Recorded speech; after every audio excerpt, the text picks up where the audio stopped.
producción ecológica,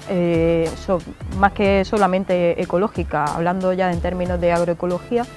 facilita la incorporación de las mujeres y los jóvenes a este sector agrícola y ganadero de forma profesional. ¿Por qué? Porque estamos hablando de modelos productivos más pequeños, estamos hablando de modelos de pequeña escala en los que la inversión inicial es menor que si te metes en una gran producción.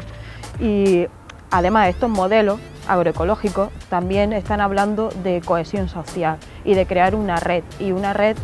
también en el comercio, hablando de canales cortos de comercialización, de forma que las distancias a recorrer o los precios en el mercado sean más favorables para el productor. De esta manera, pues sí que se genera un nicho de trabajo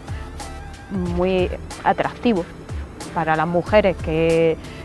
no tienen la posibilidad de alejarse demasiado de su hogar, que pueden tenerlo cerca de casa por las circunstancias que sea, o los jóvenes que por las mismas circunstancias o porque simplemente no quieren abandonar su lugar de origen.